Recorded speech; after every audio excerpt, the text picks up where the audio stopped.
అలాంటి BJP party నాయకులుగా ఉన్నటువంటి పార్లమెంట్ సభ్యులు ఉన్నటువంటి నేను మంత్రిగా ఉన్నటువంటి మా ఫోటోలు తీసేయమని చెప్పి పోలీసులు అంటున్నారంటే ఇవాళ మా యువకులు పరిగీసి కలవకంగా తాగి ఉండోదంతో సైకిల్ మోడల్ తీసి బయట తిరుగుతూ ఉంటే నీ కొడుకును తిరగద్దని చెప్పండి, నీ కొడుకును కాషాయంగా వేసుకోవాలని చెప్పండి అని చెప్పి ఇంటెలిజెన్స్ వాళ్ళు పోయే పరిస్థితి.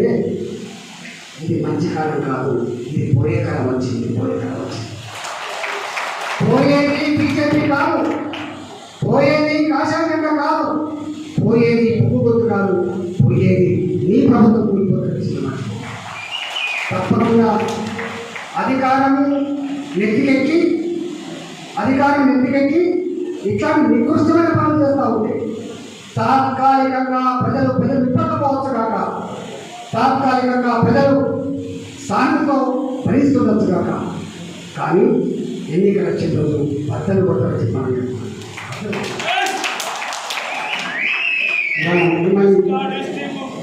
మిమ్మల్ని ఒకటే నేను విజ్ఞప్తి చేస్తున్నాను. ఈ సందర్భం చాలా గొప్ప సందర్భం. మీ అందరూ కూడా విజ్ఞప్తి చేస్తున్నా,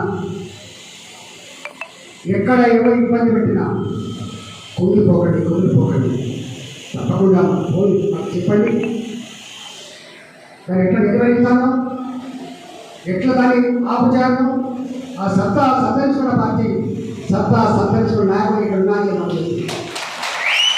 అదే ఉక్కు పాటించలే ఉద్యమాల్లో ఉన్నమే మాట వచ్చినప్పటి నుంచలే ఎవరు రా అని చెప్పి పాటలు పాడకుండా కనిపించే మా చరిత్ర ఈ కమలాపూర్లో ఉంటుంది.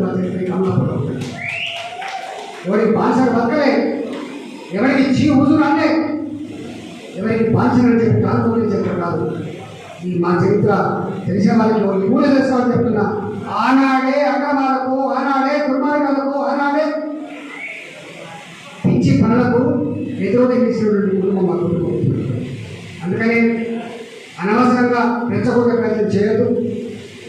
ఇక్కడ వచ్చిన ఎమ్మెల్యేలకు, ఇక్కడ వచ్చిన మంత్రులకి నేను ఒకటే అడుగుతా ఉన్నా, ప్రజాస్వామ్యంగా పనిచేసుకోవడం బాధ లేదు, కానీ ఇబ్బంది పడే ప్రయత్నం చేయకండి. మీరు అనుకున్నారు ఇవాళ ఒక హుజరాబాద్ కాబట్టి ఇలా మొత్తం చుట్టుముట్టి దిగ్బంధం చేసి అక్రమంగా ఏదో ఓటు సంపాదించమని చెప్పి కళ్ళగంట ఉన్నావు. కానీ రేపు వచ్చే ఎన్నికల్లో నీకు ఎవరి దిక్కు కూడా ఉండదు.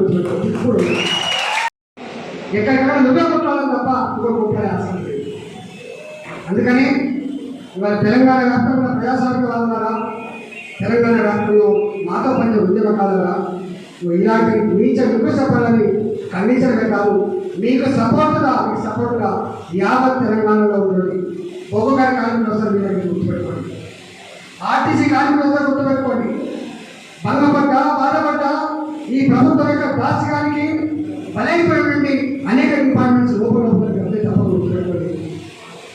అన్నిటికి తోడుగా ఇలా భారతీయ జనతా పార్టీ నాయకులు, కార్యకర్తలు, ఉద్యోగాలు మీకు అండగా అవుతారని చెప్పి మనం చేస్తున్నాం.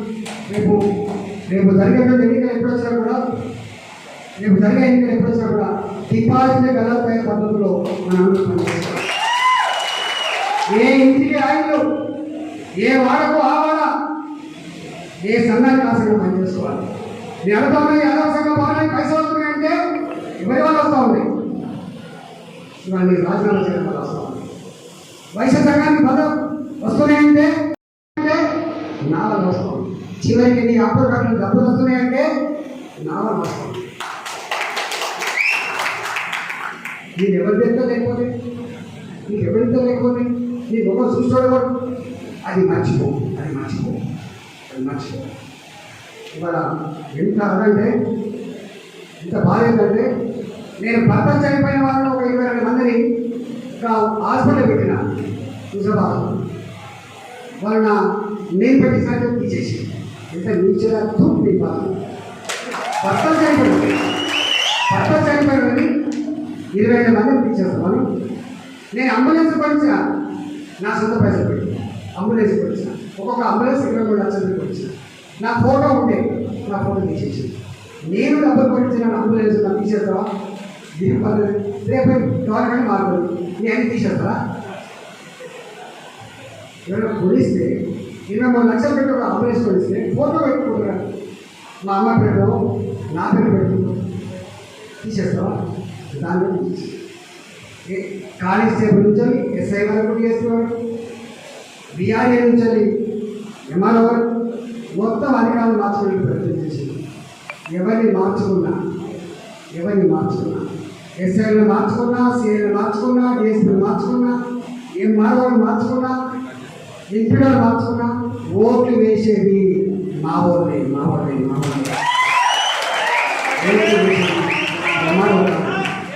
ఓట్లు వేసేది ఎంపీడీ కాదు, ఓట్లు వేసేది ఎస్ఐసిఐ కాదు.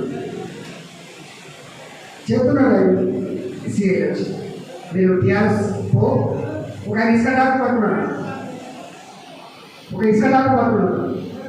సార్ అనుకుంటే నువ్వు టీఆర్ఎస్ చేయండి కానీ ఇసుక డాక్టర్ నువ్వు రాయన సార్ ఫోటో ఉంటే ఇక్కడ వస్తుంది.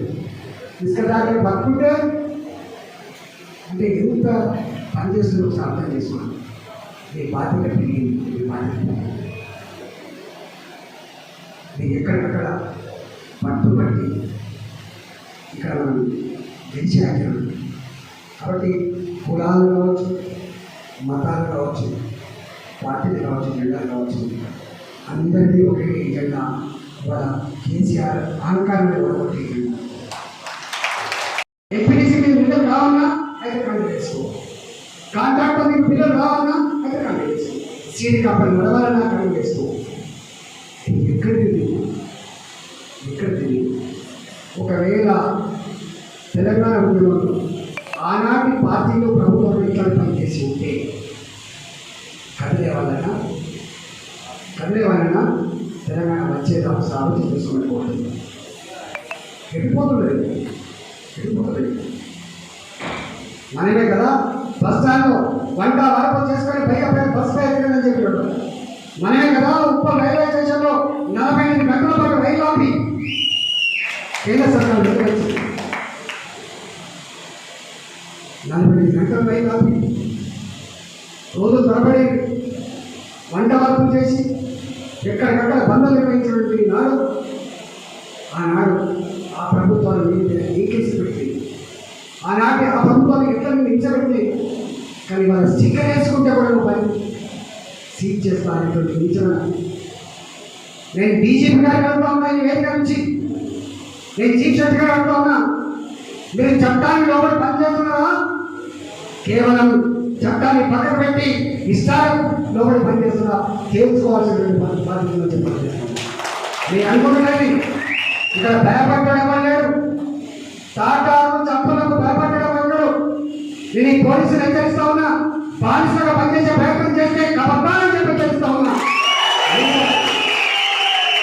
నేను కొత్త నుంచి వచ్చినాం, దూరం నుంచి వచ్చినాం కూడా బీ కేర్ఫుల్, బద్దలు కొట్టమని చెప్పి చెప్తున్నాను. నా కార్యక్రమం జోలికి వస్తే, నా పార్టీ జోలికి వస్తే నీ పడతామని చెప్పి హెచ్చరిస్తా ఉన్నా. ఏమనుకున్నారు మీరు? ఎంత దూరం పోతారు మీరు? వాళ్ళంటే అమ్మకపోయింది బానిసలు, నువ్వు కూడా బానిసవా? నీకు చట్టం లేదా? నీకు సిస్టమ్ లేదా? నీకు బాధ్యత లేదా? ఎదుగుతున్నారు మీరు. 100 మంది పోలీసులు చెప్పి ఇక్కడ మట్టిలలో పనిచేస్తారు, 100 మంది ఇంటెలిజెన్స్ పోలీసులు పనిచేస్తారు. మొన్న నేను చెప్పిన, నేను ఇంటెలిజెన్స్ చీఫ్ గారికి మొన్న ప్రెసిడెంట్ చెప్పిన, నువ్వు చుట్ట పద్ధతిలో పనిచేస్తున్నావా, చట్టాల్లో పద్ధతి పనిచేస్తున్నావా? నువ్వు చుట్టాన్ని పనిచేసినటువంటి తప్పకుండా గురించి మీరందరూ మన ఊళ్ళో మన వర్గాల్లో కావాలి కదా, కాదు కదా, ఎంత దత్తమా మనం, ఎంత చూడలేదు మనం. ఎందుకంటే దయచేసి మీరు గొప్పగా పనిచేశారు. ఇవాళ కాషాయ జెండా ఇప్పటికి కూడా సార్ ఏ సార్ అంటే ఇట్లా సార్ కాలు అంటారు. మనం వెళ్ళిపోలేదు, మన గుర్తి మనం వచ్చినాం, మన గుర్తి వాళ్ళ పువ్వు గుర్తుకుంటున్నాడు, మన గుర్తి పువ్వు గుర్తు, మన జెండా కాషాయ జెండా, మన పార్టీ బీజేపీ. అది తప్పకుండా ముసలి ద్వారా తీసుకుపోయి గొప్ప నేర్పించాలని చెప్పి గురి చేస్తూ ఈరోజు నాతో పాటు చేసినటువంటి అందరూ కూడా శుభాకాంక్షలు చేస్తూ సెలవు